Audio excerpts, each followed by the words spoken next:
SS TV ప్రేక్షకులకు నమస్కారం.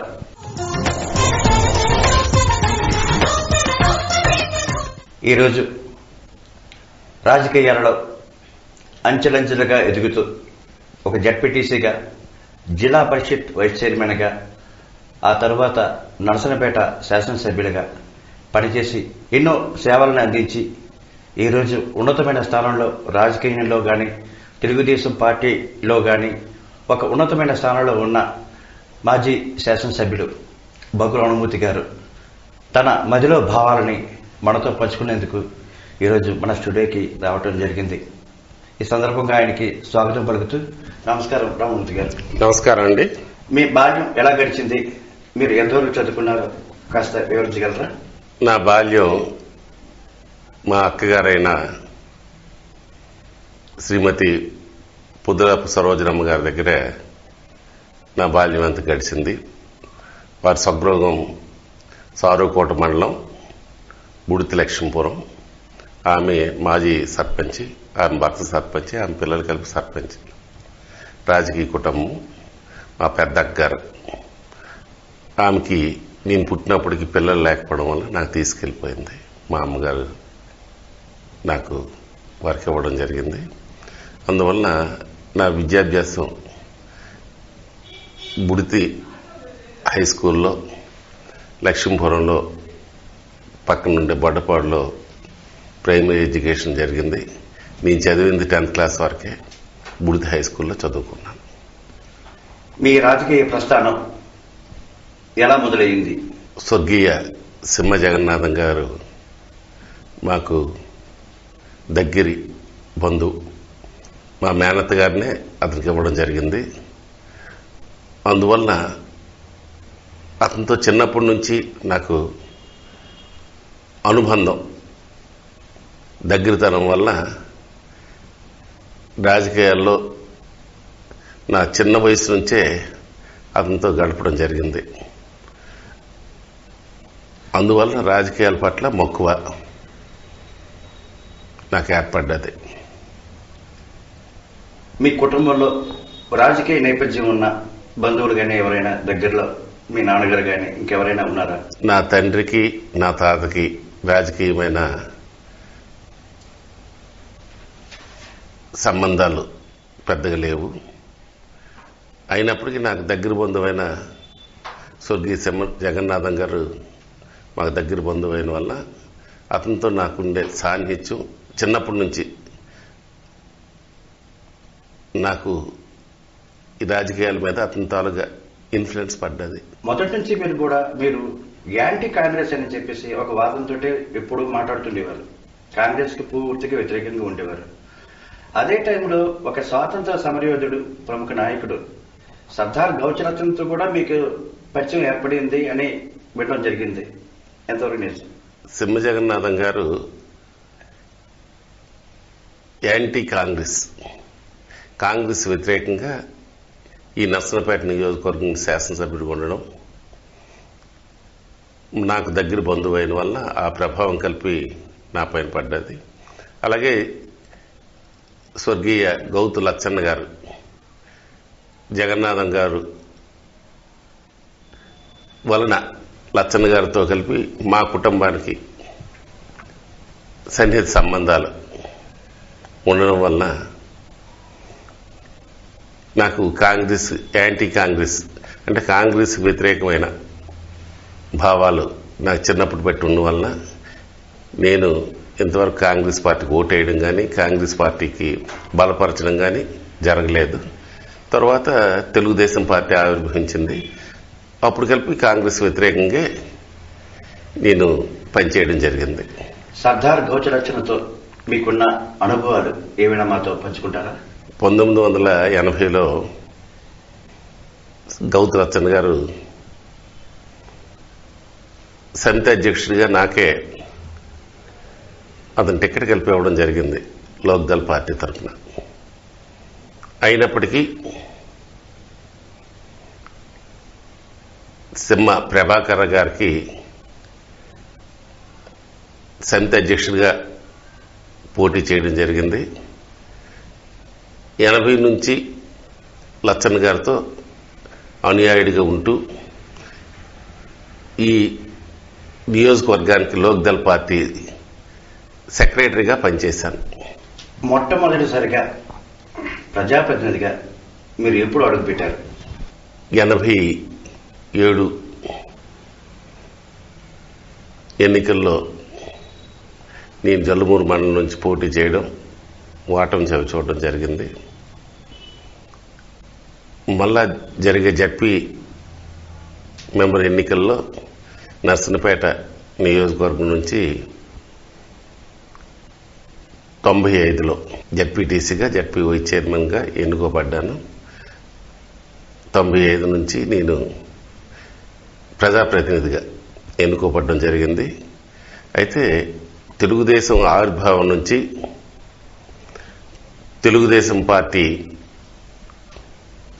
సభ్యుడిగా ఉంటూ ఈ నియోజకవర్గం అధ్యక్షులు, అప్పుడు మండలాలు లేవు, నియోజకవర్గం తెలుగుదేశం పార్టీ అధ్యక్షులుగా కలిపి 85 నుంచి 87 వరకు ఉండడం, 87లో మాండలిక వ్యవస్థ రావడం, నేను పోటీ చేసి ఓటమి గెలుపు చూశాను తక్కువ మెజార్టీతో. అయితే స్వర్గీయ ఎన్టీ రామారావు గారు నాకు 87లో తెలుగుదేశం పార్టీ జిల్లా అధ్యక్షుడిగా నాకు అవకాశం కల్పించారు. 95లో జడ్పీటీసీగా టికెట్ కల్పించారు. నేను ఇప్పుడు జడ్పీటీసీగా గెలుస్తూ వైస్ చైర్మన్ కలిపి అయ్యాను. ఆ తర్వాత మీ సతీమణి గారు కూడా, సుగుణమ్మ కూడా జడ్పీటీసీగా ఎన్నిక కావడం జరిగింది. అది ఎప్పుడు జరిగింది? అది 95లో జలుమూరు మండలం నుంచి ఆమె జడ్పీటీసీగా ఎన్నుకోబడ్డారు. ఆమె కలిపి రాజకీయాల్లో చురుగ్గా పాల్గొంటూ ప్రజలతో మమేకమయ్యారు. నాటి నుంచి నేటి వరకు మరి రాజకీయాల్లో నాకు ఆమె చేదోడుగా వాదోడుగా ఉంటూ వచ్చిన వాళ్ళతో ఆప్యాయంగా, వాళ్ళతో నేను లేకపోయినప్పటికీ వాళ్ళని రిసీవ్ చేసుకోవడం, వాళ్ళని మర్యాద చేసి పంపించడం, ఆవిడ తాలుగా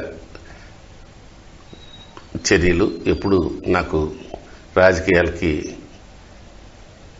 అనుసంధానంగా ఆవిడ వెళ్ళడం ఆ వేళ నుంచి కొనసాగుతుంది. నర్సన్నపేట జడ్పీటీసీగా ఎన్నికైన తర్వాత వైస్ చైర్మన్ అయ్యారు మీరు. ఆ వైస్ చైర్మన్ గా ఉండేటప్పుడు నర్సన్నపేట మండలానికి ఎటువంటి అభివృద్ధి పనులు మీరు చేయగలిగారు? అంటే నాకు వచ్చే అవకాశాన్ని, ఓ జడ్పీటీసీగా వచ్చే అవకాశాలు చాలా తక్కువ అయినప్పటికీ పూర్తి స్థాయిలో నేను నిత్యం ప్రజల మధ్య ఉంటూ ఏవైతే ప్రభుత్వ కార్యక్రమాలు, ఏవైతే పేదవాళ్ళకు అందవలసిన కార్యక్రమాలు అమలు చేయడంలో పూర్తి స్థాయిలో నేను సఫలీకృతుడయ్యాను. కారణం అంటే ఆవేళ ఉండే జన్మభూమి కార్యక్రమాల్లో గ్రామ గ్రామం తిరగడం, అక్కడి సమస్యలు తెలుసుకోవడం, ఆ సమస్యల్ని ప్రభుత్వ అధికార దృష్టిలో పెట్టడం, అలాగే స్వర్గీయ ఎర్రన్నాయుడు గారి సహాయ సహకారాలు కలిపి తీసుకొని ఏవైనా సమస్యలు ఉంటే పరిష్కరించడం మరి చేయడం జరిగింది. అలాగే ఆ రోజు కంప్లీట్గా రహదారులు లేని కొన్ని గ్రామాలు కలిపి ఉన్నాయి. జడ్పీటీసీ సభ్యుడిగా ఆవేళ నాకు వచ్చే కొద్దిపాటి నిధుల్ని, అలాగే జన్మభూమి స్ఫూర్తితో శ్రమదానంతో చేసే కార్యక్రమాలు కలిపి చేసి వాటికి రహదారులు కలిపి కల్పించాం. ముఖ్యంగా చెప్పుకోవాలంటే బాలిసేమ బస్ వలస ఉంది. బస్ వలసకి ఆవేళకు రోడ్లు లేవు, కల్వర్ట్లు లేవు. నా జడ్పీ నిధుల నుంచి ఇప్పటికీ నా జ్ఞాపకం 4,60,000 ఫస్ట్ ఇచ్చి వాటికి రహదారి ఏర్పాటు చేశాం. అలాగే ఉప్పరపేట అనే విలేజ్ ఉంది. ఆవేళకి నడిచి వెళ్ళడం కలిపి తోటల్లో చాలా ఇబ్బందిగా ఉండేది. మేము ఆ గ్రామం వెళ్తే జడ్పీటీసీ సభ్యుడిగా, జడ్పీ వైస్ చైర్మన్గా అధికారులకి మాకు ఆ గ్రామస్తులు అడిగారు, మీరేమొచ్చారు, ప్రభుత్వాలు వచ్చాయి, మాకేమేం చేసిందా, మాకు కనీసం రహదారి లేదు, తాగడానికి నీరు లేవు అని ఆవేళ అడిగితే, ఆవేళ శ్రమదానంతో మీరు చేయండి, మీరు ఎక్కడికో పనికి వెళ్తే మీకు ఎంత వేతనం వస్తుంది, శ్రమదానంతో మీ కార్యక్రమం చేస్తే అంత వేతనం మీకు వస్తుంది, మీరు చేయండి అని ఆవేళ వాళ్ళ చేత రోడ్ ఫార్మేషన్ చేయించాం. ఇటువంటివి వండర్స్ చాలా గ్రామాల్లో ప్రజలతో మమేకమై ప్రజల సమస్యలు తెలుసుకొని అక్కడి మౌలిక సదుపాయాలు ఏవి లేవో అవి కల్పించడంలో నా పదవి చిన్నదైనా జడ్పీ వైస్ చైర్మన్ అయినప్పటికీ నాకుండే రాజకీయ అవగాహనతో అప్పటికుండే పార్లమెంట్ సభ్యులు ఎర్రనాయుడు గారి శాసనసభ్యులు లక్ష్మణరావు గారి సహకారం తీసుకొని ఈ మౌలిక సదుపాయాలు కల్పించడంలో నేను సఫలీకృతుడిని అయ్యాను. ప్రతి ఏడాది మీ పెళ్లి రోజున ఏదో ఒక పుణ్యక్షేత్రానికి వెళ్ళటం ఒక ఆనవాయితీగా ఉందని విన్నాను. ఇప్పుడు ఆ రోజు మీకు ఎవరు ఫోన్ చేసినా సరే సార్ అందుబాటులో లేరు, ఏదో పుణ్యక్షేత్రంలో ఉన్నారని చెప్తూ ఉంటారు. ఏంటి ఆ విశేషం ఏంటి? నా వివాహము 1984లో అరసవిల్లి సూర్యనారాయణమూర్తి సన్నిధిలో జరిగింది. నాటి నుంచి నేటి వరకు నా పెళ్లిదేనన్న మా ఇద్దరు భార్యాభర్తలు వెళ్ళి సూర్యదేవుని దర్శిస్తూ మరి వారి ఆశీస్సులు తీసుకోవడం మాకు ఆనవాయితీకి వస్తుంది. ఒకే ఒకసారి ఇద్దరు భార్యాభర్తలు వెళ్ళలేకపోయాం. ఆమె అమెరికాలో పాప దగ్గరికి వెళ్ళిన వల్ల. కానీ మా పెళ్లి అయిన నుంచి నాటి నుంచి నేటి వరకు ఒక్కసారి తప్పించి ప్రతి సందర్భంలో మేము సూర్యనారాయణమూర్తి దర్శనం చేసుకున్నాం. మరి మాకు ఆ భగవంతుడు ఆశీస్సులు ఎల్లవేళ్ళు ఉన్న వల్లనే ఆరోగ్యంగా ఉంటున్నాం, అన్యోన్యంగా ఉంటున్నాం అని నా తల విశ్వాసం. మీది లవ్ మ్యారేజ్ అని అంటుంటారు. మీరు అమ్మాయిని ఏ రిపోర్ట్ చేసుకున్నారని వన్ సైడ్ లవ్ బట్టి విన్నాను. వన్ సైడ్ లవ్ అని మేము విన్నాను. అది ఎంతవరకు నిజం? వన్ సైడ్ లవ్ అంటే నేను బంధువుల ఇంటికి వెళ్ళాను. వాళ్ళ విలేజ్లో మాకు వీళ్ళు కలిపి బంధువులే. ఈ పాప తాలూకు వాళ్ళు కలిపి, నా భార్య తాలూకు వాళ్ళు కలిపి బంధువులే. వాళ్ళ దగ్గరలోనే ఇంకొక మా మేనత్ గారు ఉంటే వాళ్ళ ఇంటికి బంధుత్వంకి వెళ్ళాను, ఏదో పల్లెమర్షికి. అవేళ ఈ పాపకు చూశాను. మరి ఎందుకు అది వన్ సైడ్ లవ్ అవ్వచ్చు, ఆ పాపకి వివాహం చేసుకుందామని మనసులో స్థిర అభిప్రాయానికి వచ్చాను. అయితే ఆ పాపకి వివాహ సమయం కాదు, నాకు ఆ వయసు లేదు. నాకు అప్పుడు బహుశా 20 సంవత్సరాలు ఉండొచ్చు, ఆమెకు 15 సంవత్సరాలు ఉండొచ్చు, 14-15 సంవత్సరాలు. అప్పుడు 10th క్లాస్ చదువుతుందట ఆ పాప. నేను 10th క్లాసు నాది పూర్తయి నేను వ్యవసాయం చేసుకోవడం, అలాగే రాజకీయాలు మొదటి నుంచి ఇంట్రెస్ట్ కాబట్టి రాజకీయాల్లో కలిపి యాక్టివ్ రోల్. అప్పటికి తెలుగుదేశం ఆవిర్భవించినప్పటికీ నేను పాలిటిక్స్లో కలిపి యాక్టివ్ రోల్ ఉండేది, గౌతులచ్చన్ గారి శిష్యుడిగా. ఆవేళ ఆ పాపకి చూసిన తర్వాత ఎప్పుడైనా ఈ పాపకి నేను వివాహం చేసుకుంటున్నాను అనుకోవడం, ఏ సందర్భంలో ఆ గ్రామంలో ఏ ఫంక్షన్ జరిగినా ఈ పాపకు చూడాలని పేరుతో ఆ గ్రామం వెళ్ళడం వాస్తవం. వాళ్ళు కలిపి బంధువులు, వాళ్ళ అక్కలు, వాళ్ళ మ్యారేజ్ కలిపి మాకు చెప్పడం, ఆ సందర్భాల్లోనే కలిపి ఆ పాప కనబడుతుందంటే ఆ పెళ్ళిళ్ళకి అటుకి వెళ్ళడం కలిపి జరిగేది. మరి భగవంతుడు విధి. అలాగే వాళ్ళకి మేము పిల్లనాడడం, మా పోగొట్టు అప్పారావు గారు మా బావగారు, వాళ్ళకి బంధువు, అతని ద్వారా ఈ ప్రపోజల్ పెట్టడం, వాళ్ళు కలిపి నాకు వివాహానికి వాళ్ళు ఒప్పుకొని పాపకి ఇవ్వడం జరిగింది. మరి మా ఇద్దరిది లవ్ అంటే నా సైడ్ వన్ సైడ్ లవ్వే, కానీ మేము అన్యోన్యంగా మా మధ్య ఎటువంటి అరమరికలు లేకుండా చాలా సుఖంగా సంతోషంగా మా జీవితం వెళ్తుంది. ఆమె కూడా వెంటనే గ్రీన్ సిగ్నల్ ఇచ్చారా పెళ్లి చేసుకోవడం? ఆమె అప్పుడు చిన్నపిల్ల, 18-19 వచ్చింది ఆమెకి. నాకు 24-25 వచ్చింది. అప్పుడు జనరల్గా ఆ వయసులో తల్లిదండ్రుల తాలుగా ప్రభావమే ఆడపిల్లల మీద ఉంటుంది. ఆమె ఒప్పుకున్న వల్లే మరి నేను వివాహం చేసుకోగలిసినాను, ఆమె ఒప్పుకున్న వల్లే అన్యోన్యంగా ఉండగలిసినాం. మీకు ఇప్పుడు ఎంతమంది పిల్లలు? ఇప్పుడు వారు ఏం చేస్తున్నారు? నాకు ఒక పాప, బాబు. పాప పెద్దది, బాబు తర్వాత వాడు. అలాగే నా భార్య చెల్లెలు, ఆమె చనిపోవడం జరిగింది. ఆమెకు ఒక బాబు, వాడు కలిపి నా రెండో కొడుకు కింద లెక్క, చిన్నవాడు. వాడు కలిపి మా దగ్గరే ఉంటాడు. మొత్తం 2 బాబులు, ఓ పాప. ఇంకొక అబ్బాయి కూడా ఉన్నాడని విన్నాము, ఎవరు అప్పలనాయుడని. మీరు అంతకంటే కొడుకన్నా ఎక్కువ చూసుకుంటారట. వాడికి ఏం జరిగినా సరే తట్టుకోలేరట. వాడి పెళ్లి కూడా మీరే చేశారట, నిజమేనా? చిన్నప్పుడు బట్టి నా దగ్గర వాడు వాళ్ళ తండ్రి లేకపోవడం, అలాగే చిన్నప్పుడు వాడు ఇంటర్మీడియట్ చదివిన తర్వాత నా దగ్గరికి రావడం, అక్కడి నుంచి నాటి నుంచి నేటి వరకు మరి నాకు అన్నీ ఆడై ఉండడం, వాడు కలిపి నా పిల్లలతో సమానంగా వాడికి కలిపి మరి నేను చూసుకోవడం జరుగుతుంది. జన్మూరు జడ్పీటీసీగా కూడా మీరు కొంతకాలం తర్వాత గెలవడం జరిగింది. ఆ టైంలో జిల్లా పరిషత్ చైర్మన్గా మీకే అవకాశం వచ్చింది. డెఫినెట్గా మీకే జిల్లా పరిషత్ చైర్మన్ అని చెప్పేసి అనౌన్స్ కూడా చేసడం జరిగిపోయింది. ఆ టైంలో మీరు కింద ఉన్నారు, పైన అంత వ్యవహారం అంతగా జరుగుతూ ఉంది. ఇలాగా అనుకోని మార్పు వచ్చి ఆ పేరు తీసి మీ పేరు తీసేసి ఇంకొకరి పేరుని అనౌన్స్ చేయడం జరిగింది. దానిపైన మీ వివరణ. అంటే చంద్రబాబు నాయుడు గారు నా పైన విశ్వాసంతో జిల్లా పరిషత్ చైర్మన్ అభ్యర్థిగా నాకు ప్రకటించడం, ఆవేళ ఉండే జిల్లా రాజకీయాల్లో నేను ఎర్రన్నాయుడు తాలూగా అభిమానిను, ఎర్రన్నాయుడు తాలూగా అనుచరుడనే ఉద్దేశంతో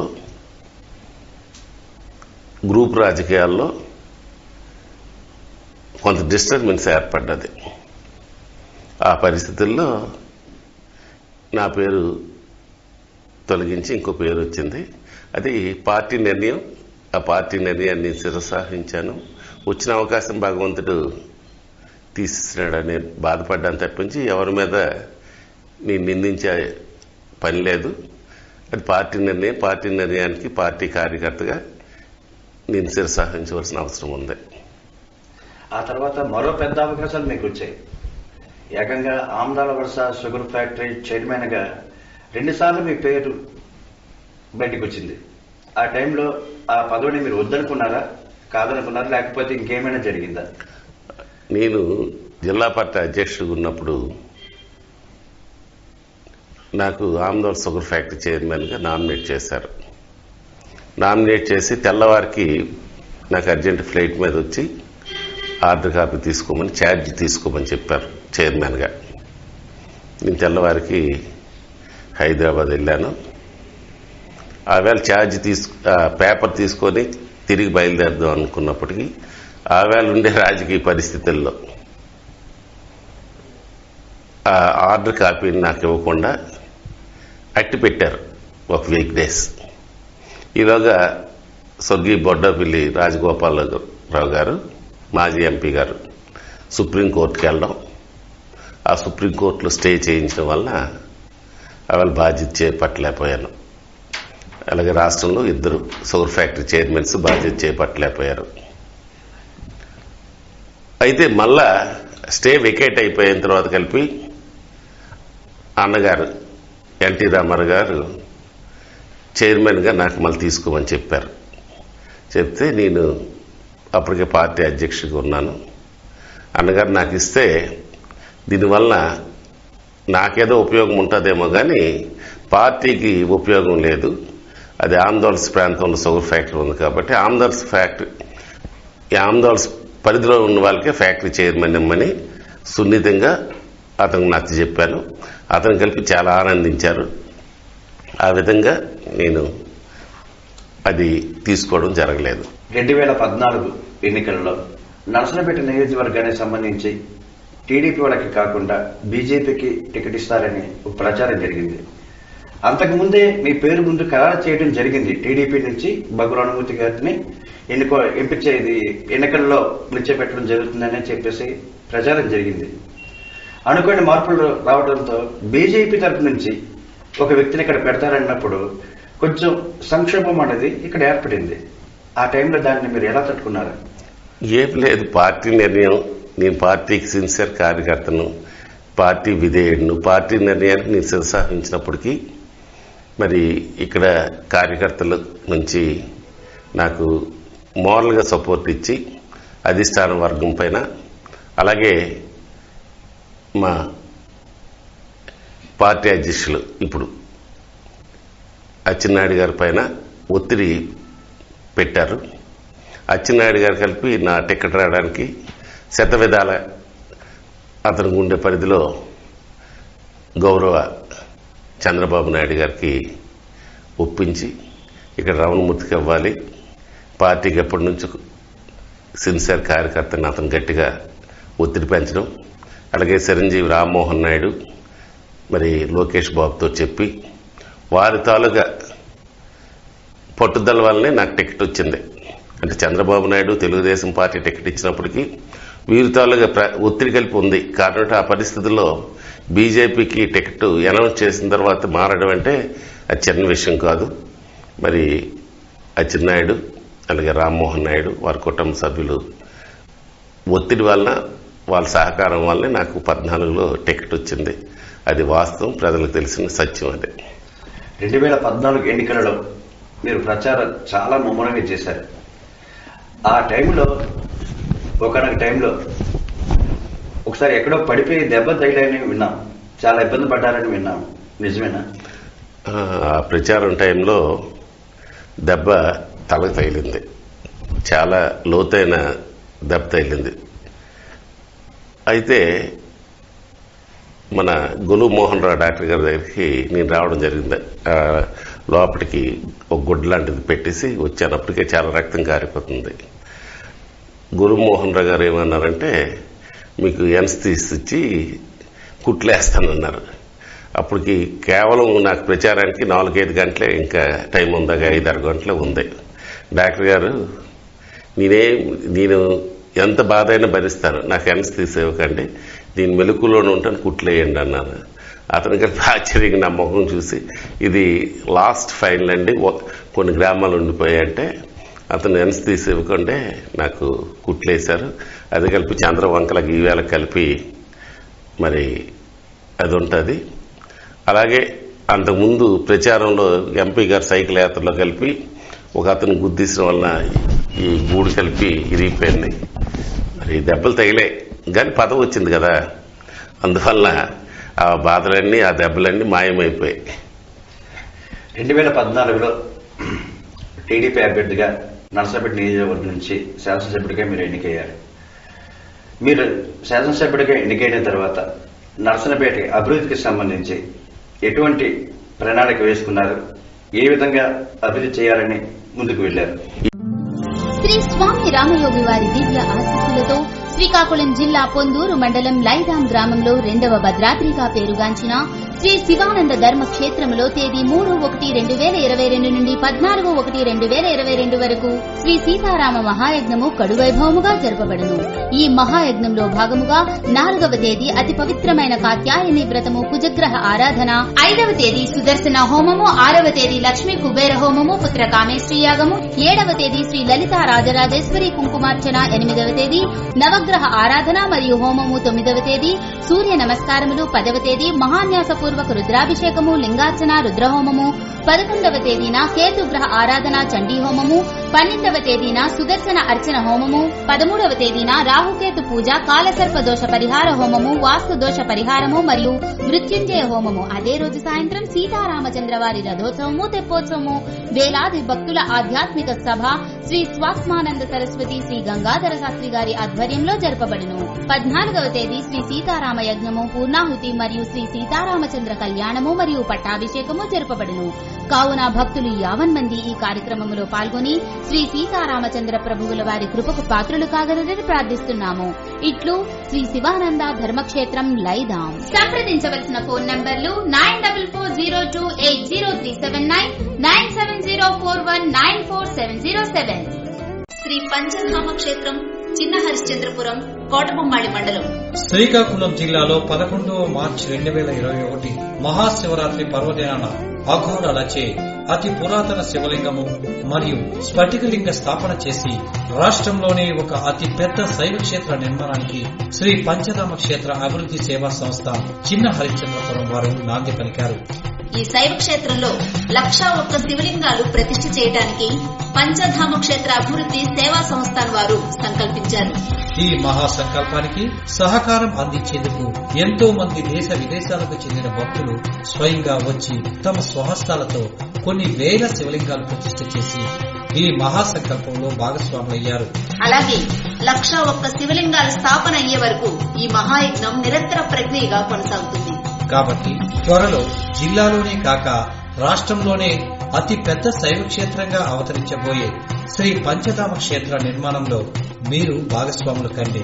స్వయంగా వచ్చి మీ స్వహస్తాలతో శివలింగ ప్రతిష్ఠ చేసి 1,01 లింగాల ప్రతిష్టలో పాలు పంచుకోండి. ఆ మహాశివుని కృపా కటాక్షం పొంది ఈ మహాశైవ క్షేత్రంలో మీ పేరు చిరస్థాయిగా నిలుపుకోండి. రండి, ఇంత గొప్ప ధార్మిక కార్యక్రమంలో మనం కూడా ఒక సమిధ అవుదాం. వివరాలకు సంప్రదించండి. శ్రీ పంచధామ క్షేత్ర అభివృద్ధి సేవా సంస్థ, చిన్న హరిశ్చంద్రపురం, రిజిస్టర్ నెంబర్ 564/2020, కోటబొమ్మాలి మండలం.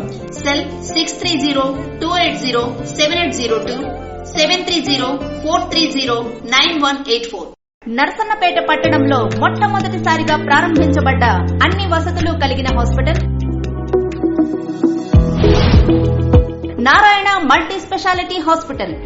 Doctor Ponnada Ganesh MD general medicine వారి ఆధ్వర్యంలో మలేరియా, టైఫాయిడ్, డెంగ్యూ, విషజ్వరాలు, బీపీ, షుగర్, గుండె సంబంధిత వ్యాధులు, పాముకాటు, పాయిజన్, ఆయాసం, నిమోనియా, టీబీ, ఊపిరితిత్తుల సంబంధిత వ్యాధులు, థైరాయిడ్, కీళ్ల నొప్పులు, ఫిట్స్, పక్షవాతం, పచ్చకామెర్లు, గ్యాస్ ట్రబుల్, లివర్ సమస్యలకు వైద్యం చేసెదరు. ప్రముఖ గైనకాలజిస్ట్ డాక్టర్ మెండ ప్రతిభా చైతన్య గారి పర్యవేక్షణలో అన్ని రకాల స్త్రీ ప్రసూతి సమస్యలకు వైద్యం ఆపరేషన్లో నిర్వహించెదరు. అత్యాధునిక operation theatre, AC, non AC general wards, special రూమ్లు, అత్యున్నతమైన intensive care unit, pharmacy, well equipped laboratory, ambulance సదుపాయాలు కలవు. గుండె సంబంధిత వ్యాధి నిపుణులు డాక్టర్ బుడుమూరు అన్నాజీరావు మరియు చర్మ వ్యాధి నిపుణులు డాక్టర్ రావాడ జ్యోతి గారు ప్రతి గురువారం అందుబాటులో ఉందరు. ప్రముఖ న్యూరాలజిస్ట్ డాక్టర్ పైల రమణ మరియు చెవి, ముక్కు, గొంతు సంబంధిత వ్యాధి నిపుణులు డాక్టర్ హనుమంతు రమేష్ ప్రతి ఆదివారం అందుబాటులో ఉందరు. సంప్రదించండి. అత్యవసర కేసులకు 24 గంటలు అందుబాటులో ఉండే Narayana multi speciality hospital, Kambakaya road, national highway దగ్గర, నర్సన్నపేట. దేవి సూపర్ మార్కెట్ నర్సన్నపేట పట్టణంలో మొట్టమొదటిసారిగా నాణ్యమైన కిరాణా, తాజా కూరగాయలు మరియు పండ్లు వంటి మీ గృహములకు కావలసిన సమస్త గ్రోసరీస్ లభించే ఏకైక super market Devi super market. మా వద్ద శుభ్రపరిచిన కిరాణా సామాగ్రి, తాజా కూరగాయలు, పండ్లు, డ్రై ఫ్రూట్స్, మిల్టన్ ప్లాస్టిక్ వస్తువులు, డాక్టర్ కాపర్ వస్తువులు, Classmate note books, Patanjali products, గోదర్బార్ products, Havells electronics, cosmetics, plastic items, gift articles వంటి అన్ని రకాల వస్తువులు లభించే ఏకైక మార్కెట్ మీ దేవి సూపర్ మార్కెట్. ఎంఆర్పీ కన్నా తక్కువ ధరలకే విక్రయం. ఇంకా మా వద్ద పాలు, పెరుగు, పుట్టగొడుగులు, sweet corn, green peas, instant foods లభించును. మీ ఆర్డర్ పై డోర్ డెలివరీ సదుపాయం కూడా కలదు. విచ్చేయండి. Devi super market, Kambakaya junction, పాత bus stand, Narasannapeta. CMR anniversary celebrations 40 వసంతాల వార్షికోత్సవం. సిఎంఆర్ లో ఆఫర్లోత్సవం. Up to 51% offer, 1+1 offers, combo offers, తగ్గింపు ధరలతో పాటు 40 వసంతాల వార్షికోత్సవ కానుకలు. సిఎంఆర్ లో 2500పై షాపింగ్ చేయండి, కానుకలు పొందండి. కనులకు మైమరిపించే పట్టు చీరలు, హ్యాండ్లూమ్ చీరలు, ఫ్యాన్సీ చీరలు, churidars, branded men's wear,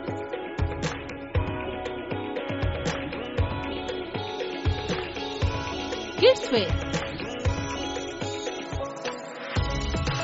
CMR shopping mall, ఒకే ఒక్క shop, day and night centre, Srikakulam.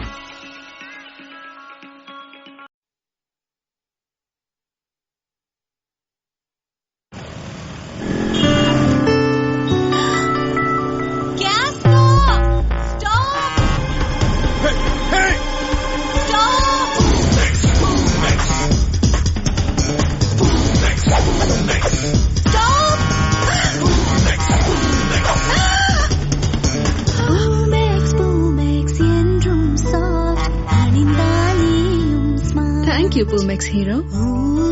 Pumex Bunions and Briefs. ఏ విధంగా అభివృద్ధి చేయాలని ముందుకు వెళ్లారు? ఈ నియోజకవర్గంలో ప్రతి ఎకరానికి సాగునీరు అందించాలని నా తాలూకు ఆలోచన. ఈ రాష్ట్రం వ్యవసాయక రాష్ట్రం, అందువలన అధిక ప్రాధాన్యత ఈ సాగునీటి రంగం పైన పెట్టడం జరిగింది. కాలువలు అవ్వచ్చు, ఆధునీకరణ, అలాగే చెరువులు బాగు చేయడం, ముఖ్యంగా వీటిలో బొంతు ఎత్తిపోతల పథకం 180 కోట్ల పైచిలుకుతోటి మంజూరు చేయడం జరిగింది. పనులు కలిపి ప్రారంభించడం జరిగింది. సాగునీటి రంగానికి అధిక ప్రాధాన్యత ఇచ్చాను. అలాగే తాగునీటికి కలిపి మరి అధిక ప్రాధాన్యత ఇచ్చాను. అలాగే మనకి ముంపుడు భూములు ఉన్నాయి. మనకి సుసరాము తంపర అంటే డిఎల్పురం తంపర అంటారు. పోలాకి నుంచి మరి పిర్యాగ్రహారం డిఎల్పురం వరకు సుమారు 6-7 వేల ఎకరాల ఏటా అధిక వర్షాలు పడితే ముంపుడుకు గురి అయ్యేది. దాన్ని ముంపుడు లేకుండా చేయడానికి ఆ కాలువను కలిపి ఆధునీకరించి మరి మురుగు నీరు వెళ్ళిపోయిన విధంగా కార్యక్రమాలు చేశాం. అలాగే ఎత్తిపోతల పథకం, బొంతు ఎత్తిపోతల పథకం కానీ, అలాగే మరి మనకి ఈ నర్సన్నపేట ప్రాంతం, జలుమూరు ప్రాంతంలో ఉండే కాలువను ఆధునీకరించడం కానీ, ఇలాగ సుమారుగా 300-400 ఎకరాల్ని మనం 300-400 కోట్ల రూపాయలని ఈ సాగునీటి రంగాన్ని గురించి వెచ్చించడం జరిగింది. అయితే ఈయన రహదారులు ఆవేళకు ఉండే పరిస్థితుల్లో రహదారులు చాలా అధ్వానంగా ఉండి మరి తీసుకుంటే జడ్జింగ్ నుంచి శ్రీముఖలింగం వరకు సింగిల్ లైన్ రోడ్డు ఉండేది. అది 2 లైన్లు రోడ్డుగా మార్చడం, దానికి నిధులు తేవడం, అలాగే మన నర్సన్నపేట నుంచి జలుమూరు వరకు పోయే కంబకాయ ఆ రోడ్డుని కలిపి డబుల్ రోడ్ చేయించడం, అలాగే మన కోమార్తి నుంచి గుడితి వరకు, బద్రి వరకు పోయే బాలిసెం మీదుగా అది కలిపి 2 లైన్ల రోడ్డు చేయడం, లుకలాం నుంచి శ్రీముఖలింగం వరకు అదే కోమనాపిల్ల వరకు రహదారిని అభివృద్ధి చేయడం, మరి మబగాం మన దేవాది నుంచి మబగాం మీదుగా ఈదులవలస వరకు డబుల్ రోడ్ చేయించడం, ఇలాగా ఈ రోడ్లు ఆధునీకరణ కలిపి చాలా వరకు నిధులు తేవడం జరిగింది. పూర్తి చేసుకున్నాం. కొన్ని రోడ్లు ఎన్నికలు వచ్చినప్పటికీ కొంతవరకు పని అయి ఇంకా బీటీ వేసే పరిస్థితిలో ప్రభుత్వాలు మారడం, అవి నత్తనడక సాగింది. అలాగే పేరున్న కోవనాపల్లి బ్రిడ్జి నా టైంలో పూర్తి అవడం చాలా ఆనందంగా ఉంది. అయితే ప్రారంభోత్సవం చేయమన్నా పూర్తి ఫిల్ ఫ్లెడ్జ్డ్గా మరి అటు ఇటు అప్రోచెస్ కంప్లీట్ అయిన తర్వాత చేద్దామన్నాం. మనం అది జాతికి అంకితం చేశారేమో, మరి అది నా టైంలో పూర్తి అవడం నాకు ఆనందంగా ఉంది. అలాగే ఒంటి మండలం బ్రిడ్జి కలిపి నా టైంలో 53% కంప్లీట్ అయింది. ఇంకా మిగతా పూర్తి చేయడానికి కలిపి మరి గర్డర్స్ కానీ వాటికి కావాల్సిన ఐరన్ సిప్స్ అంటే మరొక సంవత్సరంలోగా 6 మాసాల సంవత్సరంలోగా మరి ఆ పని పూర్తి అవుతుంది అన్నప్పటికీ ప్రభుత్వం మారింది. మరి ఈ విధంగా సాగునీటికి కానీ, తాగునీటికి కానీ, రహదారుల నిర్మాణానికి కానీ, అలాగే ప్రభుత్వ కార్యాలయాలు ఎప్పుడో బ్రిటిష్ వాళ్ళ టైంలో నిర్మించిన కార్యాలయాలు ఇక్కడ ఉంటే మరి తహసీల్దార్ ఆఫీస్ కావచ్చు, ట్రెజరీ అవ్వచ్చు, లేకపోతే ఎండిఓ ఆఫీస్ అవ్వచ్చు, మరి హాస్పిటల్ ఆవేళకు ఉండే హాస్పిటల్ పరిస్థితి, హాస్పిటల్ మన పునర్నిర్మాణం చేపట్టడం కానీ 100 బెడ్ హాస్పిటల్ కలిపి నా టైంలోనే మంజూరు అయింది. అయితే పనులు ఇప్పుడు జరుగుతున్నాయి. ఆర్ఎంబి గెస్ట్ హౌస్ కానీ, మరి గ్రామీణ రహదారులు చాలా మరి ఇలా టెక్కలపాడు మీదుగా తీసుకుంటే అవి కానీ, లేకపోతే చాలా రహదారులు, అలాగే ప్రతి గ్రామానికి ఏషియన్ బ్యాంక్ నిధుల నుంచి కలిపి ప్రతి గ్రామానికి కలిపి సిమెంట్ రోడ్లు, తారు రోడ్లు కలిపి మంజూరు చేశాం. అవి కలిపి శ్రీకాకుళం, టెక్కలి, నర్సన్నపేట కలిపి 3 ఒక ప్యాకేజ్ అయితే వాళ్ళు మొదట టెక్కల నుంచి ప్రారంభించడం వల్ల నా దగ్గరికి వచ్చినప్పుడు మట్టి పనులు, కొన్ని గ్రావెల్ ఎక్కువ జరిగింది. అప్పటికి గవర్నమెంట్ మారిపోవడం, ఆ పనులు కలిపి ఈవేళ నత్తనాడుకు నడుస్తాను మీరు చూస్తున్నారు. అంటే నాది ఒక ప్రణాళికబద్ధంగా ప్రతి గ్రామానికి రహదారి ఉండాలి, అలాగే తాగునీరు ఉండాలి, సాగునీరు ఉండాలి, రహదారులు ఉండాలి, ప్రభుత్వ కార్యాలయాలు కలిపి ఉండాలనే ఆలోచనతో నేను అధిక ప్రాధాన్యత ఇచ్చి సుమారుగా 1200 కోట్ల రూపాయలు ఈ నియోజకవర్గానికి అభివృద్ధికి నేను తేవడం జరిగింది. మీ హయాంలోనే నర్సన్నపేట ప్రధాన రహదారిలో సెంట్రల్ లైటింగ్ వస్తుందని విన్నాం. ఆ ప్రపోజల్స్ కూడా అప్పుడు పెట్టారని విన్నాం. అది ఎంతవరకు వాస్తవం? అంటే సెంట్రల్ లైటింగ్ గురించి ఆలోచించాము, కానీ కార్యరూపం దాల్చడం జరగలేదు. అలాగే నర్సన్నపేట మురుగుతో దోమలతో చాలా ఇబ్బందిగా ఉందని అండర్ గ్రౌండ్ డ్రైనేజ్ సిస్టాన్ని ఇంప్రూవ్ చేయాలని సుమారుగా 17 కోట్లని మంజూరు చేయడం కలిపి జరిగింది. దాంట్లో ఒక 3 కోట్లు పైచీలకి ఎంత ఖర్చు అయింది. అర్ధాంతంగా సిస్టమ్ కలిపి ఆగిపోయింది. డ్రైనేజ్ సిస్టమ్ ఎక్కడికి అలాగా ఫినిష్ చేయడం జరిగింది. అది కంప్లీట్ అయితే ఈ నర్సన్నపేట ఒక సుందర పట్టణంగా అయ్యేది. అయితే కంప్లీట్ చేయడానికి ప్రభుత్వం మారిపోవడం, ఈ వచ్చే ప్రభుత్వ ప్రాధాన్యతలో అది లేకపోవడం, అక్కడికి మధ్యలో ఆ కార్యక్రమం కలిపి ఆగిపోయింది. సెంట్రల్ లైటింగ్ అంది ఆలోచన ఉన్నప్పటికీ అది కార్యరూపం దాల్చలేదు. అయితే ఇప్పుడు ఏదైతే ఫుట్పాత్ ఉందో, ఫుట్పాత్ ఈ డ్రైనేజ్ సిస్టమ్ ఇంప్రూవ్మెంట్కి కలిపి ఒక 7 కోట్లు ఇవ్వడం జరిగింది. అవి కలిపి టెండర్స్ అయిన తర్వాత పనులు ప్రారంభించబడలేదు. వ్యవసాయ పరంగా చూస్తే ఇంటెదురుగా ప్రపంచమంతా ఉప్పు సముద్రం ఉన్నా ఇంట్లో ఉప్పు లేదు అన్నది చందాన మన నర్సన్నపేట, జనమూరు, పోలాకి, నర్సన్నపేట ఈ ప్రాంతాల్లో వంశధార నది పక్కనే ఉన్నా సరే ఎప్పుడు వ్యవసాయానికి కడగంటలు వస్తూనే ఉన్నాయి. ఎప్పుడు చూసినా సరే, ఏ ఏడాది చూసినా సరే పక్కన నది ఉన్నా పంట పొలాలకు నీరు వచ్చే పరిస్థితులు లేకుండా పోయాయి. దానిపైన మీరు ఎప్పుడైనా ఏమైనా దృష్టి సారించారా? దృష్టి సారించే ఈ కాలువల ఆధునీకరణకి 60 కోట్ల పైచీలకి ఇవ్వడం జరిగింది. పనులు కలిపి కొంతవరకు ఇంచుమించు నాకు తెలిసి 70% పూర్తయింది. ఇంకా 30% పూర్తి చేయవలసి ఉంది. మరి ఈ ప్రభుత్వం వచ్చిన తర్వాత దాని మీద మరి దృష్టి పెట్టలేదు. ఎక్కడేసింది అక్కడే పనులు ఆగిపోయి, అది కంప్లీట్ చేస్తే సాగునీరు సమస్య చాలా వరకు పరిష్కారం అవును.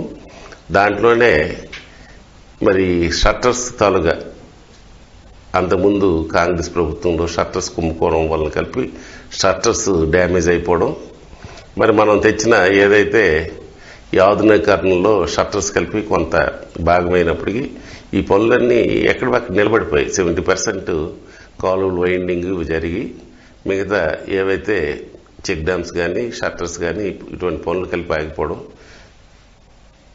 సమస్య ఈ సాగునీటికి ఉంది. మీ హయాంలో అభివృద్ధి చేసిన పలు పథకాలు, మంచినీటి కానీ, సాగునీటి కానీ, రోడ్లు కానీ, బొంతు ఎత్తుపోతల పథకం కానీ, ఇవన్నీ కూడా సఫలీకృతం అయ్యాయంటారా ఇప్పుడు? లేదా పనిచేస్తున్నాయా, ఆగిపోయాయా? లేదు, పనిచేస్తానేమ్మా, పనిచేస్తున్నాయి. అయితే ప్రభుత్వం అంది శాశ్వతం. ప్రభుత్వాలకి ప్రాతినిధ్యం వహించిన పార్టీలు మారుతుంటాయి. ఆ ప్రాధాన్యత క్రమంలో గత ప్రభుత్వాలు చేసిన కలిపి ప్రజలకు అవసరాలైన కార్యక్రమాలు పూర్తి చేయవలసిన బాధ్యత తరువాత వచ్చిన ప్రజాప్రతినిధుల మీద ఉంది. ఇక్కడ మరీ ఎక్కువ బాధ్యత ఈ నర్సన్నపేట శాసనసభ్యులైన గౌరవ కృష్ణదాస్ గారికి ఉంది. కారణం అతను స్వయంగా ఈ రాష్ట్ర ఉప ముఖ్యమంత్రి గారు అవి పూర్తి చేస్తారని నేను విశ్వసిస్తున్నాను. రాజకీయాలు ఎన్ని ఉండొచ్చు, కానీ ఈ నియోజకవర్గం, ఈ ప్రాంతం మనందరిది. పదవులు వస్తుంటాయి, పోతుంటాయి.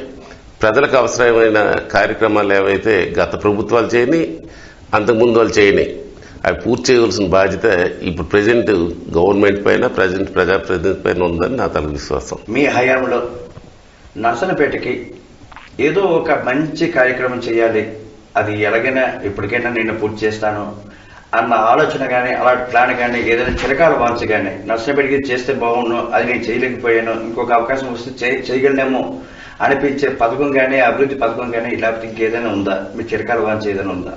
దాని అంటే ఇది పారిశ్రామిక అభివృద్ధి చేద్దామని పెద్ద ఆలోచన ఉండేది. దానిలో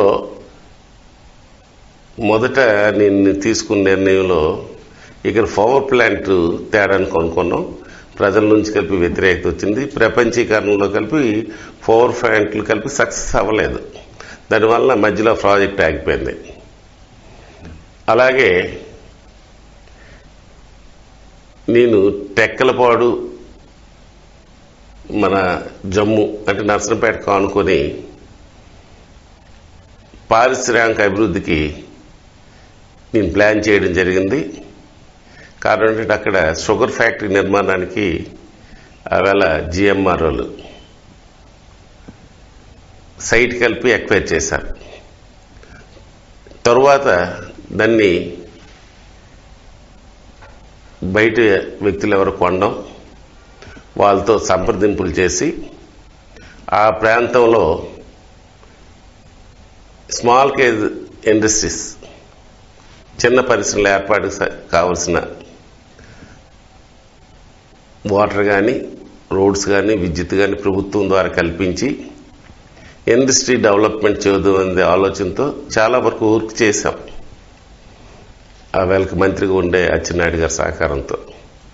తర్వాత ప్రభుత్వం మారిపోవడం, ఈవేళ అది ఆగిపోయింది. అది నా మనసులో ఇప్పటికీ అదే ఇక్కడికి ఇండస్ట్రీస్ తేగలిస్తే, అంటే ఇండస్ట్రీ పార్క్ చేస్తే కొంతమంది ఇన్వెస్టర్స్ కలిపి ఇక్కడికి వచ్చుందరు. ఇక్కడ సుమారు ఒక 4-5 వేల మంది ఎంప్లాయ్మెంట్ కలిగి ఉన్నాం. ఐటీఐ చదివిన వాళ్ళు అవ్వచ్చు, డిగ్రీ కానీ, డిప్లొమాలు కానీ, కొంతమంది కంప్యూటర్స్ నాలెడ్జ్ ఉన్న వాళ్ళకి కానీ.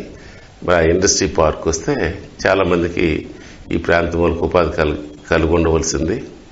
అది జరగలేదండి ఒక బాధ. మరి తప్పనిసరిగా భగవంతుడు అవకాశం ఇస్తే పారిశ్రామికంగా ఈ కారణం అగ్రికల్చర్గా అభివృద్ధి చెందిన నియోజకవర్గం పారిశ్రామిక అభివృద్ధి కలిపి చేయడానికి నా వంతు కృషి తప్పనిసరి చేస్తాను. ఇంకొక అవకాశాన్ని కలిపి జార విడుచుకున్నాను. నేను ఇప్పుడు బాధపడుతున్నాను. కారణం ఏంటంటే IIIT కలిపి మరి గౌరవ ముఖ్యమంత్రి చంద్రబాబు నాయుడు గారు మరి నాకే మొదటి ప్రాధాన్యత ఇచ్చారు. స్థలం కలిపి చూడడం జరిగింది. డోలా, జొన్న, అలాగే తలసముద్రం మధ్యలో ప్రభుత్వ స్థలాలు కలిపి ఉన్నాయి. అయితే అక్కడుండే రైతులు, అక్కడుండే వ్యక్తులు మాకు ఇక్కడ పెడితే మేము ఈది పాలు అవుతామంటే కొంచెం వెనక్కి స్టెప్ వేశాను. అది ఈవేళకి నాకు ఒక రకంగా నేను తీసుకున్న నిర్ణయం సరైనది కాదేమని నాకు అనిపిస్తుంది.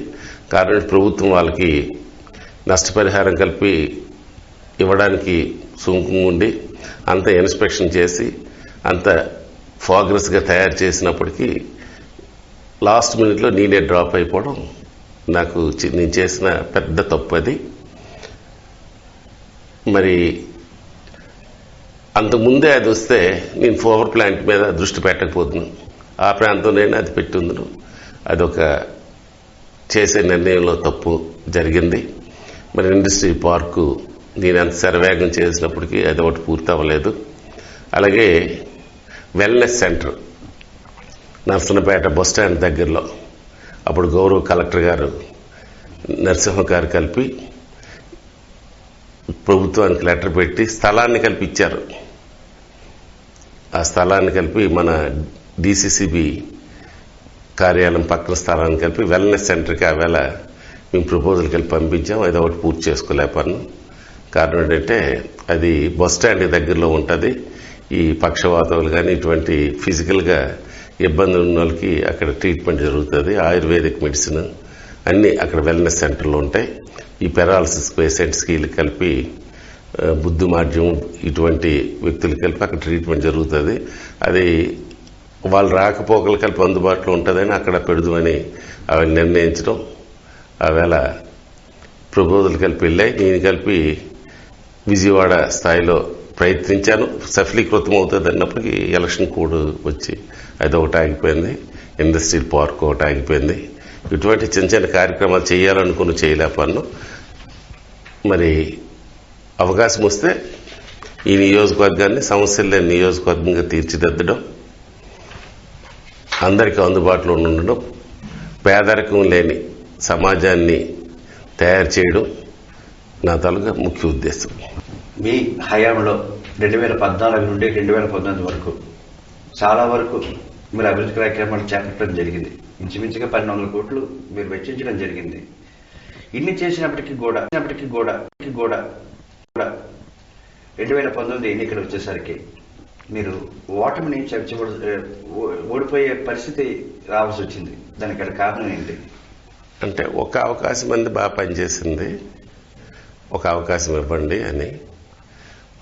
అలాగే ఇక్కడ పోటీ చేసినటువంటి కృష్ణదాస్ గారు కలిపి నాకు ఆఖరు ఇది, నాకు ఒక అవకాశం ఇవ్వండి అని అతను కోరడం. ఆవేళకి రాష్ట్రంలో ఒక పెద్ద తుఫాన్ లేసింది. చంద్రబాబు నాయుడు ఇన్ని విధాలుగా ఈ రాష్ట్రాన్ని అభివృద్ధి చేశాడు, ఇన్ని సంక్షేమ అభివృద్ధి కార్యక్రమాలు చేశాడు. కుర్రవాడు, రాజశేఖర రెడ్డి కొడుకు, ఇంకేం చేస్తాడని ఈ రాష్ట్రంలో పెద్ద ఎత్తున యువకులు అలాగే సామాన్యులు ఒక 20% చేంజెస్, అంటే 40% తెలుగుదేశం చేసినారు, 20% ఏదో చేస్తాడు అనే ఒక అవకాశం ఇద్దామని అవకాశం ఇవ్వడం. కృష్ణదాస్ గారు కోరికను కలిపి ప్రజలు మన్నించారు. లాస్ట్ ఛాన్స్ నాకు అంటున్నారు, ప్రభుత్వం వస్తే నాకు అవకాశం వస్తుంది ఇవ్వండి అన్నాం. మరి ఈ విధంగా రకరకాల కారణాలు. అయితే ప్రజాస్వామ్యంలో ఓటమి గెలుపులేని సహజం, దాన్ని స్వాగతించారు. దాంట్లో నాకు ఏమీ బాధపడిపోవలసిన విషయం కాదు. ప్రజాస్వామ్యంలో ప్రజాసేవ చేయడం శాసనసభ్యుడిగా చేయొచ్చు, ప్రతిపక్షంలో మరి ప్రజల పక్షాన పనిచేయొచ్చు. అందువలన అవకాశం నాకు రాలేదు. కానీ భగవంతుడు ఇచ్చిన శాసనసభ్యుడికే నేను ప్రజల తాలుగా రుణం తీర్చుకోవాల్సింది ఆ 5 సంవత్సరాలు కాదు, నా జన్మాంతం చేసిన ప్రజలు ఇచ్చిన ఆ అవకాశానికి నేను ప్రజలకు ధన్యవాదాలు. ఓడించిన నేను ప్రజల్ని తప్పట్టడం లేదు. కాబట్టి ఆవేళ ఉండే పరిస్థితులు ఒక అవకాశం మార్పు కోరారు, మార్పు చేశారు. అంతే తప్పించి అన్ని చేసినా ఓడిపోకూడదంటే 151 మంది ఇక్కడ తెలుగుదేశం వాళ్ళు ఓడిపోయారు. మరి వాళ్ళు ఏం చేయగలరు చెప్పండి? ప్రజెంట్ రాష్ట్రంలో పరిపాలన ఏ విధంగా ఉందని మీరు అనుకుంటున్నారు? ఈ రాష్ట్రంలో పరిపాలన అస్తవ్యస్తంగా ఉంది, కుక్కలు చింపుని విస్తరిలా ఉంది. ఆర్థిక సంక్షోభం, ఒక పక్క విధ్వంసం. ఈవేళ రాజధాని లేని రాష్ట్రం ఎక్కడైనా ఉందంటే ఒక ఆంధ్రప్రదేశే. అంటే ఈ రాష్ట్ర పరిస్థితి మరి వేరే చెప్పనవసరం లేదు. ఓ పక్క కక్ష సాధింపులు, సభలపైన గౌరవం లేదు, కోర్టులపైన గౌరవం లేదు, ప్రజలపైన అంతకంటే విశ్వాసం లేదు. కనీసం వాళ్ళ ఎమ్మెల్యేలు మంత్రులు కలిపి విశ్వసించినట్టు నాకు అనిపించడం లేదు చూస్తే. ఇది ఒక ఉన్మాద పాలన ఈ రాష్ట్రంలో జరుగుతుంది. అది సమరగీతం పాడడానికి ప్రజలు సిద్ధంగా ఉన్నారు. మరి దీని గురించి ఎక్కువ మనం మాట్లాడవలసిన పని లేదు, ప్రజలు ఇప్పటికే గ్రహించారు. కారణం పిచ్చోడి చేతులు రాయి ఉంది, ఆ రాయి ఎటు తగులుతుంది తెలియదు. మరి ఈవేళ పరిస్థితి చూస్తే ఈ రాష్ట్రంలో సంక్షోభంలోనే ఈ రాష్ట్రం ఉంది. కారణం ఏంటంటే ఎంతోమంది ముఖ్యమంత్రులు ఈ రాష్ట్రాన్ని పరిపాలిస్తే మన చంద్రబాబు నాయుడు టైం పూర్తయినప్పుడు 70,000 కోట్లు రుణం ఉంటే ఈవేళ 3 లక్షల పైచిలు కోట్లు రుణగ్రస్తులు అయినారంటే నువ్వేమి అభివృద్ధి చేసినావా, ఏ కార్యక్రమాలు చేసినావో ఒకసారి ఆలోచిస్తే తెలుస్తుంది. ఉద్యోగస్తులకి నెల సక్రమ జీతం ఇవ్వలేని పరిస్థితి, వాళ్ళకి రావాల్సిన బెనిఫిట్స్ ఇవ్వలేని పరిస్థితి, వాళ్ళ తల పిఆర్సీ ఇవ్వలేని పరిస్థితి, ఏవో ఫాల్స్ హామీలు ఇచ్చి నువ్వు అధికారంలోకి వచ్చావు. ప్రజలకు కావాల్సిన సంక్షేమ కార్యక్రమాలు ఈవేళ చంద్రన్న భీమా అవ్వచ్చు, లేకపోతే చంద్రన్న కానుకలు అవ్వచ్చు, లేకపోతే అన్న క్యాంటీన్లు అవ్వచ్చు, ఇటువంటివి ఎన్నో కార్యక్రమాలు నువ్వు రద్దు చేసి మరి కొత్త కార్యక్రమాలు పెట్టావు. మరి దీనివల్ల ఏదో కొత్తగా తెచ్చి పెట్టింది కాదు, సంపద క్రియేట్ చేసి నువ్వు సంక్షేమం చేయొచ్చు. అభివృద్ధిని పక్కన విడిచిపెట్టావు. ఎక్కడికి వేసిన గొయ్యిలోన పిడికి మట్టి వేయలేని పరిస్థితి ఉన్నావు, ఒక ప్రాజెక్టు పూర్తి చేయలేని పరిస్థితిలో ఉన్నావు. మరి ఈ రాష్ట్రాన్ని దివాలా తీయించడం నీ అనుభవ రాహిత్యం. కాకపోతే ఒకరు చెప్పింది వినే పరిస్థితి లేకపోవడం ఈ రాష్ట్రానికి ఇవాళ ఈ చీడ పట్టింది. ఈ చీడని ఎప్పుడు వదిలించుకుంటామని ప్రజలు కలిపి ఎదురు చూస్తున్నారు. తప్పనిసరిగా ఒక సమర్థవంతమైన నాయకుడు చంద్రబాబు నాయకత్వంలో మళ్ళా రాబోయే తెలుగుదేశం ప్రభుత్వం ఈ రాష్ట్రాన్ని మళ్ళా గాడిలో పెట్టాలంటే, ఈ సంక్షోభం నుంచి ఒడ్డెక్కించాలంటే ఒక చంద్రబాబు నాయుడు వల్ల సాధ్యం. ఇప్పుడు కొత్తగా తెరపైకి ఒక సమస్య అనేది రావడం జరిగింది. అది సమస్య అవ్వచ్చు, వాళ్ళ పరంగా అది మంచిది కావచ్చు. One time settlement. గతంలో ఎంతో మందికి ఎన్నో ప్రభుత్వాలు గృహాలు ఇవ్వడం జరిగింది. దానిపైన రుణం కొంత ఇచ్చారు, కొంత సబ్సిడీ ఇచ్చారు. ఆ రుణానికి సంబంధించి చాలా డబ్బులు వాళ్ళు బకాయి పడిపోయి ఉన్నారు. వాళ్ళకి మనం ఏదో విధంగా ఆదుకోవాలి. ఒక 10,000 కడితే వన్ టైం సెటిల్మెంట్ చేసేసి వాళ్ళకి పత్రాలు ఇస్తామని చెప్పేసి అంటూ ఈ కార్యక్రమాన్ని జగనన్న శాశ్వత గృహ హక్కు పథకం అని చెప్పి ఈ కార్యక్రమాన్ని ముందుకు తీసుకుని వెళ్తున్నారు. దీనిపైన మీ కామెంట్. ఈ ఆంధ్రప్రదేశ్లో 1983లో తెలుగుదేశం పార్టీ వ్యవస్థాపక అధ్యక్షులు స్వర్గీయ నందమూరి తారక రామారావు గారు శాశ్వత గృహ నిర్మాణ పథకాన్ని ప్రారంభించారు. భారతదేశంలో మొట్టమొదటిసారిగా ఒక కార్పొరేషన్ కలిపి తర్వాత స్టార్ట్ చేసి, ఆ కార్పొరేషన్ ద్వారా గృహ నిర్మాణ కార్యక్రమాల్ని వచ్చిన ముఖ్యమంత్రులు వారి ప్రాధాన్యత క్రమంలో నేటికి 5,80,000 ఇల్లుని నిర్మించి ఏ రోజు కలిపి ఒత్తిడి పెట్టకుండా, మాకు రుణం తీర్చండి అని ఒత్తిడి పెట్టకుండా, ఆ కార్పొరేషన్ ద్వారా స్టేట్ గవర్నమెంట్ ఫండ్నే తిరిగి ఈ ఎవరైతే వినియోగదారులు ఉన్నారో వాళ్ళ తరపున స్టేట్ గవర్నమెంటే బకాయి తీర్చే పరిస్థితి ఉండేది. ఈవేళ ఎక్కడ ఏమి దొరికితే ఆ డబ్బుని మనం తీసుకుందాం అనే ఒక దురాలోచనతో ఇవాళ ఇచ్చింది కార్పొరేషన్.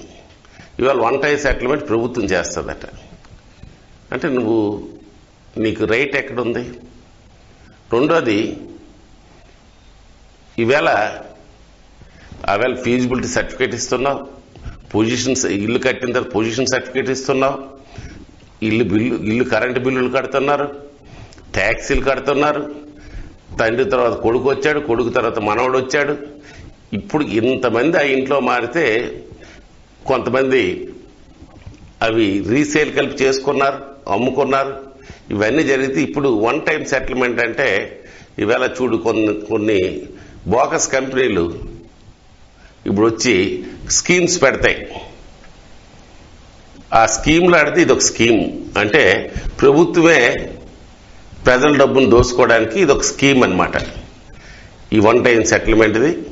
అయితే వన్ టైం సెటిల్మెంట్ కట్టడం వాళ్ళకి రకరకాలైన ఇబ్బందులు పెట్టడానికి మరి లోకల్గా పనిచేసే ఎవరైతే వాలంటీర్స్ కానీ లేకపోతే గ్రామ స్థాయిలో ఉండే సచివాలయ సిబ్బంది ద్వారా ప్రభుత్వం ఇండైరెక్ట్గా నీ పెన్షన్ ఆగిపోద్ది, లేకపోతే ప్రలోభ పెట్టి మేమే శ్రీనిధి నుంచి 10,000 ఒప్పిస్తాం, శ్రీనిధికి ఒప్పిస్తే వాళ్ళు వడ్డీతో కట్టాలి కదా, వాళ్ళకి రుణగ్రస్తులు చేసేసి ఇది ఒక స్కీమ్ అనమాట. అంటే రకరకాల స్కీమ్లు వేసి ప్రజలకు ఎలాగైతే మోసం చేస్తారో అదొక స్కీమ్ అనమాట. ఇది ప్రజల్ని మభ్యపెట్టి వాళ్ళకి తప్పుడు భావంతో వాళ్ళ దగ్గర డబ్బులు ఎలాగ లాక్కుంటామనే ఒక ప్లాన్ ఇది. మరి మా పార్టీ తరఫున దాన్ని వ్యతిరేకిస్తున్నాం. నిజంగా హక్కు పత్రమే ఇది, ఏదో రిజిస్ట్రేషనే అని భ్రమిస్తే తెలుగుదేశం పార్టీ అధికారంలోకి వచ్చిన తర్వాత ₹1 కలిపి ఖర్చు లేకుండా ఎవరి ఇల్లు వాళ్ళకి ఎస్ఎస్ ఇంటర్నెట్ బ్రాడ్బ్యాండ్ సర్వీస్ వారి CCC మీకు అందిస్తుంది అతి తక్కువ ధరలకే అత్యంత నాణ్యమైన సీసీ కెమెరాలు. అంతేకాదు 1 సంవత్సరం పాటు ఉచిత సర్వీస్. మా వద్ద సీసీ కెమెరాలు, IP కెమెరాలు, వైఫై కెమెరాలు, డోర్ సెక్యూరిటీ కెమెరాస్, బయోమెట్రిక్స్ లభించును. జిల్లాలోనే మొట్టమొదటిసారిగా all new innovations home automation లభించే ఏకైక షోరూమ్ CCC అందిస్తున్న మరో grand offer 4 channel CC camera unit మరియు 1 సంవత్సరం పాటు ఉచిత ఇంటర్నెట్ పొందండి. కేవలం ₹16,000కే. ఈ ఆఫర్ అతి కొద్ది రోజులు మాత్రమే. త్వరపడండి, వెంటనే మీ యూజర్ ని యాక్టివేట్ చేసుకోండి. ఎస్ఎస్ ఇంటర్నెట్ వారి CCC, నేతాజీ వీధి, నరసన్నపేట. ఫోన్ నెంబర్స్ 9640963835 మరియు 9160757151 9885144025. శ్రీ స్వామి రామయోగి వారి దివ్య ఆశీస్సులతో శ్రీకాకుళం జిల్లా పొందూరు మండలం లైదాం గ్రామములో 2వ భద్రాద్రిగా పేరుగాంచిన శ్రీ శివానంద ధర్మక్షేత్రమునందు తేదీ 3/1/2022 నుండి 14/1/2022 వరకు శ్రీ సీతారామ మహాయజ్ఞము కడువైభవముగా జరపబడును. అందులో భాగముగా 13వ తేదీన ముక్కోటి ఏకాదశి సందర్భముగా శ్రీకాకుళం జిల్లాలో అతి పెద్ద ఆధ్యాత్మిక బహిరంగ సభ. ఈ సభకు విశాఖ శ్రీ శారదాపీఠం ఉత్తరాధిపతి శ్రీ స్వాత్మానంద సరస్వతి వారు, రాష్ట్రంలో ప్రతిష్టాత్మకంగా శ్రీమద్ భగవద్గీత ప్రచారకులు ప్రముఖ ఆధ్యాత్మికవేత్త శ్రీ గంగాధర శాస్త్రి గారు హైదరాబాద్ నుంచి విచ్చేయుచున్నారు. ప్రముఖ మహిళా భక్తి ప్రచారకులు రాజమండ్రి వాస్తవ్యులు శ్రీ గీతావాణి అమ్మవారు మరియు ఒరిస్సా రాష్ట్రంలో దేవానంద ఆశ్రమం అడప నుంచి శ్రీ ఆల్యాన వినయ్ కుమార్ గారు, ఇంకా ఎందరో ఆధ్యాత్మికవేత్తలు, పీఠాధిపతులు, సాధు సంతులు, హిందూ ధర్మ ప్రచారకులు, ఎందరో మహాత్ములు పాల్గొంటున్నారు. సభ అనంతరము భారీ మందుగుండు సామగ్రితో కడురమ్యముగా శ్రీ సీతారామచంద్ర ప్రభువుల వారి తెప్పోత్సవము వైభవముగా జరపబడును. కావున భక్తులు 50 మంది ముక్కోటి ఏకాదశి సందర్భముగా ఈ భారీ ఆధ్యాత్మిక బహిరంగ సభలో పాల్గొని శ్రీ సీతారామచంద్ర ప్రభువుల వారి దివ్య ఆశీస్సులు పొందగలరని కోరుచున్నాము. ఇట్లు శ్రీ శివానంద ధర్మక్షేత్రం, లైదాం, పొందూరు. సంప్రదించవలసిన ఫోన్ నంబర్లు 9440280379, 9704194707. అందరికి ఒకే ఒక సూర్యుడు, మన అందరికి ఒకే ఒక ఫ్యామిలీ మాల్, అది సౌత్ ఇండియా షాపింగ్ మాల్. రంగు రంగుల కొత్త హంగుల సరికొత్త shopping mall, South India Shopping Mall, number 1 shopping mall. సంకురాత్రి సంబరాలతో తెచ్చింది కోలాహలం. నా బుట్ట బొమ్మ బుట్ట బొమ్మ బుట్ట బొమ్మ, పట్టు చీర కట్టుకున్న బుట్ట బొమ్మ, సౌత్ ఇండియా షాపింగ్ మాల్, పట్టు చీర కట్టుకున్న ముట్టు గుమ్మ. సంక్రాంతికి సరికొత్త collections south India Shopping mall ఇప్పుడు శ్రీకాకుళంలో.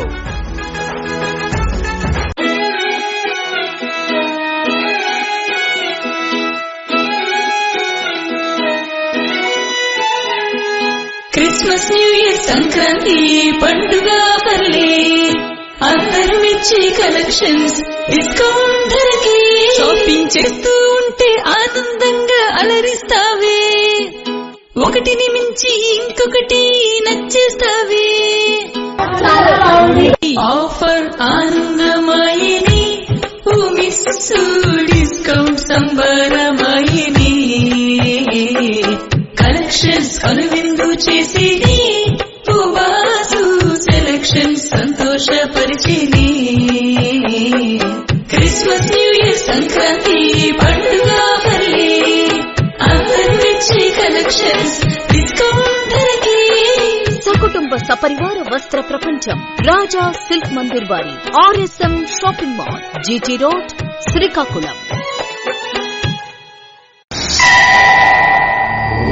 దేవి సూపర్ మార్కెట్ నర్సన్నపేట పట్టణంలో మొట్టమొదటిసారిగా నాణ్యమైన కిరాణా, తాజా కూరగాయలు మరియు పండ్లు వంటి మీ గృహములకు కావలసిన సమస్త గ్రోసరీస్ లభించే ఏకైక super market Devi super market. మా వద్ద శుభ్రపరిచిన కిరాణా సామాగ్రి, తాజా కూరగాయలు, పండ్లు, డ్రై ఫ్రూట్స్, మిల్టన్ ప్లాస్టిక్ వస్తువులు, డాక్టర్ కాపర్ వస్తువులు, Classmate note books, Patanjali products, గోదర్బార్ products, Havells electronics, cosmetics, plastic items, gift articles వంటి అన్ని రకాల వస్తువులు లభించే ఏకైక మార్కెట్ మీ దేవి సూపర్ మార్కెట్. MRP కన్నా తక్కువ ధరలకే విక్రయం. ఇంకా మా వద్ద పాలు, పెరుగు, పుట్టగొడుగులు, sweet corn, green peas, instant foods లభించును. మీ ఆర్డర్ పై డోర్ డెలివరీ సదుపాయం కూడా కలదు. విచ్చేయండి Devi super market, Kambakaya junction, పాత బస్టాండ్, నర్సన్నపేట. ఖర్చు లేకుండా ఎవరి ఇల్లు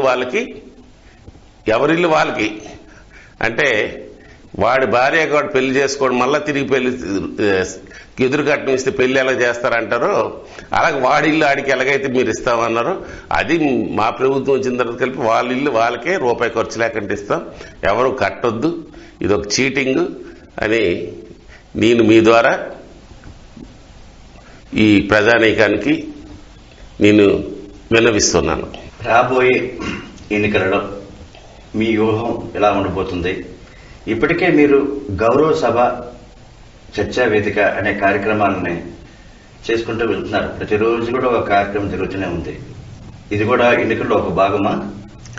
ఎన్నికల్లో భాగమని కాదు, ఇది ప్రతిపక్షం. ఇవాళ తెలుగుదేశం ప్రతిపక్షంలో ఉంది. పాలక పక్షం చేసే ఏవైతే ప్రజా వ్యతిరేక కార్యక్రమాలు ఉన్నాయో, అవినీతి కార్యక్రమాలు ఉన్నాయో ప్రజల మధ్య తీసుకెళ్లాలనే ఒక ఆలోచనతో ఇవాళ ఈ గౌరవ సభలు గ్రామాల్లో పెట్టి ప్రజల్ని చైతన్యపరిచి, మరి తద్వారా జరిగిన తప్పుని మళ్ళా ప్రజలు సరిదిద్దుకునే విధంగా ఎప్పటి నుంచే కార్యక్రమాలు ప్రారంభించడం జరిగింది. కారణం ఏంటంటే ఈ రాష్ట్రంలో దోపిడీ జరుగుతుంది.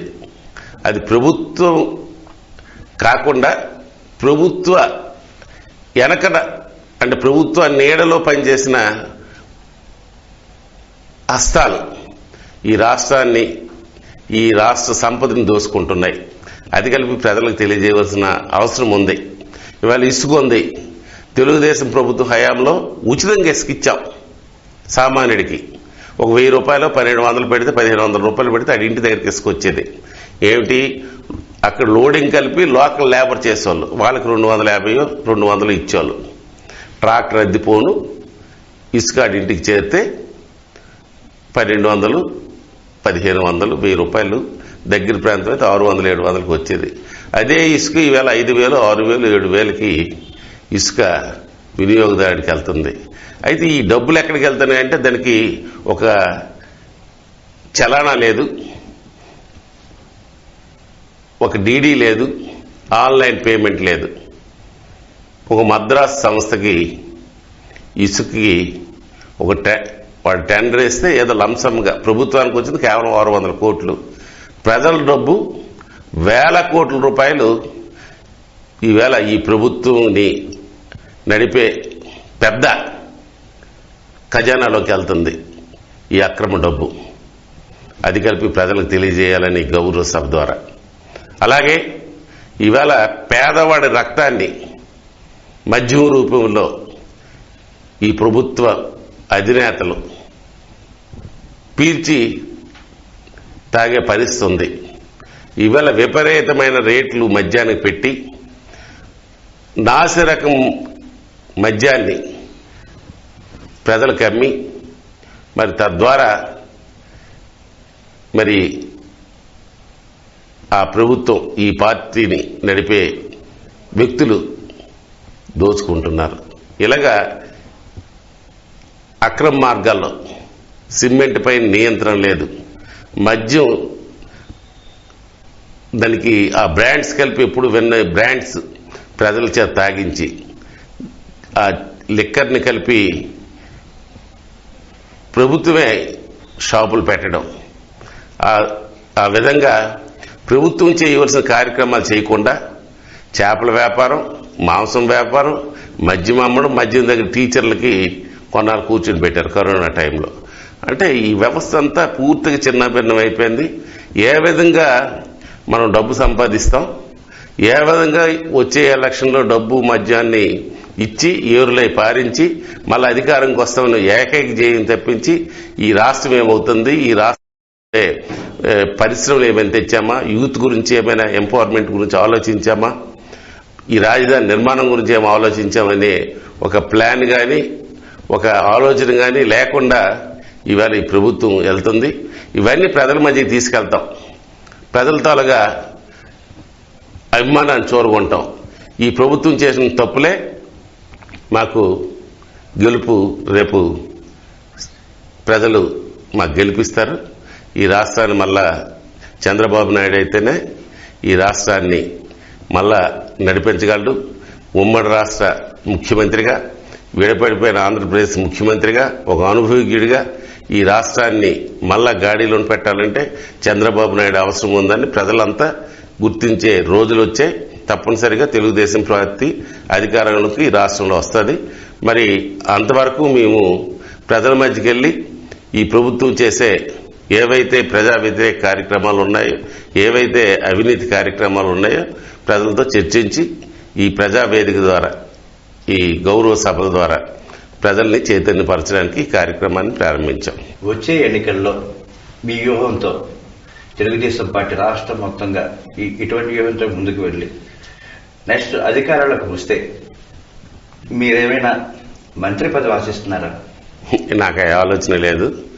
శాసనసభ్యుడిగా ప్రజల మధ్య ఉండి, ప్రజలకు అందుబాటులో నుండి, సామాన్యులకు అందుబాటులో ఉండి ఉండాలనేది నా తాలూకు ఆలోచన. మాకు లీడర్ ఉన్నాడు, ఇప్పుడు ప్రజెంట్ తెలుగుదేశం పార్టీ రాష్ట్ర అధ్యక్షుడు. మరి ఈ ప్రాంతంలో కలిపి మరి అచ్చెన్నాయుడు గారు ఉన్నారు. చంద్రబాబు నాయుడు అతనికి అవకాశం ఇస్తాడు. ఒకవేళ మాట్లాడినా అతని పేరే చెప్తాం. నాకు అటువంటి కోరికలు లేవు, అటువంటి ఆశలు లేవు. నాకు శాసనసభ్యుడికి వస్తే ప్రజల మధ్యన ఉండొచ్చు, ఈ నియోజకవర్గం అభివృద్ధి చేయొచ్చున్నది ఏకైక లక్ష్యం. కాబట్టి శాసనసభ్యుడికి ఉన్న ప్రతి ఒక్కరికి మంత్రి అయ్యే అవకాశం ఉన్నప్పటికీ నాకు ఆ కోరికే లేదు. ఒకవేళ ఇస్తే తప్పకుండా చేస్తారు. ఇచ్చిన సున్నితంగా ముఖ్యమంత్రి చెప్తాను. నాకు ఈ శాసనసభ్యుడే నాకు సరిపడుతుంది అయ్యా, నేను ప్రజల మధ్యన ఉండడానికి ఇదే సరైన నాకు అవకాశం, ప్రజలకు నేను దూరం అవ్వలేనని చెప్తాను. మీది జలుమూరు మండలం మరివలస సొంత గ్రామం. అయితే ఇప్పుడు మబగాంలోనే మీరు సెటిల్ అయ్యి అక్కడి నుంచే మీ రాజకీయ వ్యూహాలు కానీ, వ్యవసాయం కానీ, మీ కార్యకలాపాలన్నీ కూడా జరుగుతూ ఉన్నాయి. అక్కడి నుంచి ఇక్కడికి వచ్చి ఈ కార్యక్రమాలు చేయడం గల కారణం ఏమేమి? నేను అక్కడి నుంచి ఇక్కడికి నేను రాలేదు. నా స్వగ్రామం మర్రివలస. నా తండ్రికి తాతగారు, నాకు తాతగారు, నా తాతకి తాతగారు, నా ముత్తాత తాతగారు వాళ్ళు అక్కడ నాకు కలిపి మా తాతగారు వాళ్ళ మనవలతో సమానంగా నాకు షేర్ ఇచ్చారు. ఆ ఇంటికి పెద్ద కొడుకుగా ఉంటూ ఆ బాధ్యతలలో చిన్నప్పటి నుంచి నేనే చూసుకుంటాను. మాలో ఎటువంటి భేదాభిప్రాయం లేదు. ఇప్పటికీ సమిష్టి జాయింట్ ఫ్యామిలీ, మా మేనమామ పిల్లలు, నేను జాయింట్ ఫ్యామిలీ.